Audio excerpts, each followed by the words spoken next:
नमस्कार, सुप्रियाज किचन मध्ये तुम्हा सर्वांचं पुन्हा एकदा मनापासून स्वागत आहे। आज आपण बघणार आहोत अगदी झटपट होणारा गव्हाच्या पिठापासून नाश्ता। त्यासाठी इथे मी एक बटाटा उकडून घेतलेला आहे, तो आपण किसून घेऊया। किसून घेतला की त्यात गुठळ्या राहत नाहीत। इथे मी बटाटा किसून घेतलेला आहे, त्यात आपल्याला एक छोटा कांदा बारीक चिरून घालायचा आहे। या 2 मिरच्या घेतलेल्या आहेत मी चिरून बारीक,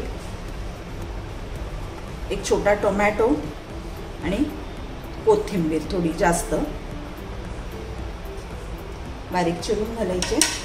थोडंसं आलं लसूण पेस्ट घालायचे, पाव चमचा हळद घालायची, पाव चमचा तिखट घालायचे। मिरची घातलेली आहे आपण, थोडंसं तिखट घालायचं, त्याची एक छान चव येते। चवीपुरतं मीठ घालूया, 1 चमचा तेल घालायचं आणि आता 1 कप आपण गव्हाचं पीठ घेतलंय ते घालूया। आता हे थोडं थोडं पाणी घालून आपल्याला हे चांगलं मस्त बॅटर बनवून घ्यायचं। एक आधीच भरपूर पाणी नाही घालायचं, हळूहळू घालायचं।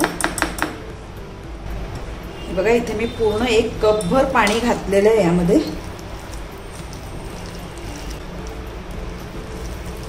अजून थोडंसं पाणी घालायला हरकत नाहीये। अगदी 2 चमचे मी पाणी घातलेलं आहे। आता हे व्यवस्थित सगळं मिक्स करून घेऊया। ही अशी कन्सिस्टन्सी हवी आहे, 1 कपापेक्षा थोडंसं जास्त पाणी लागले आपल्याला। आता हे 10 मिनिटं आपल्याला झाकून ठेवायचे। 10 मिनिटं झालेली आहेत, आता आपण करायला घेऊया। हे बघा, ही एवढीच कन्सिस्टन्सी हवी आहे, पातळ करायचं नाहीये। इथे मी तवा तापत ठेवलाय, त्यावर तेल घालूया। तेल चांगलं तापलंय, तर हे बॅटर जे आपण केलंय ते चांगलं ढवळून घ्यायचंय।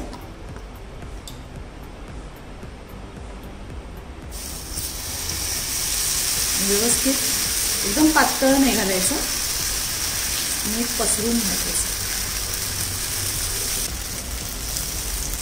गॅस मीडियम ठेवायचा आहे आणि आता झाकण ठेवायचं आपल्याला। 2 मिनिटं झालेली आहे, झाकण काढून घेऊया।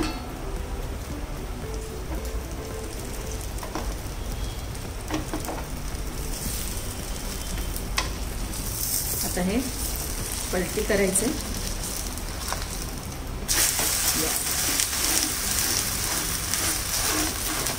आणि व्यवस्थित सगळीकडून थोडंसं प्रेस करायचं। कुठे कमी जास्त जाड पातळ असं होतं ना, त्यासाठी हे व्यवस्थित जेव्हा पलटी आपण करतो तेव्हा ते नीट असं प्रेस करून घ्यायचं कालथ्याने, म्हणजे सगळीकडून व्यवस्थित ते भाजलं जातं। हे आता असं उलट पालट करून दोन्ही बाजूने व्यवस्थित खरपूस भाजून घ्यायचे। परत एकदा पलटूया।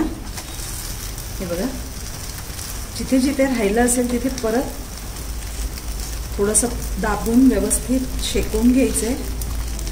थोडं हलक्या हाताने करायचं, कारण फाटण्याची शक्यता असते। अतिशय सोपा ब्रेकफास्ट आहे, पटकन होईल, सकाळच्या वेळेत आपण पटकन करू शकतो आणि मुलांनाही असा चटपटीत नाश्ता खूप आवडतो। तुम्ही नक्की ट्राय करून बघा। यामध्ये तुम्ही तुमच्या आवडीच्या भाज्या सुद्धा घालू शकता। हे आता दोन्ही बाजूने व्यवस्थित छान खरपूस झालंय भाजून, आपण एका प्लेटमध्ये काढून घेऊया।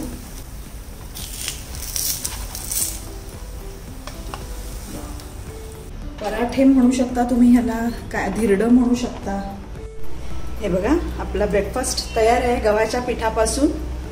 हा तुम्ही मेयोनेज सॉस सोबतही खाऊ शकता किंवा आपण याला वरूनही सॉस लावून देऊन मुलांना देऊ शकतो। असं यावर तुम्ही चीज किसून घातलं तरीही चालेल।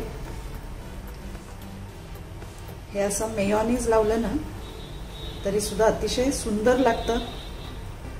तुम्ही नक्की करून बघा। मुलांना तर नक्कीच आवडेल हा नाश्ता. मेयोनीजच्या बदली तुम्ही चीज जरी घातलं तरी सुद्धा मस्त लागतं. असा रोल करून द्यायचा. छान.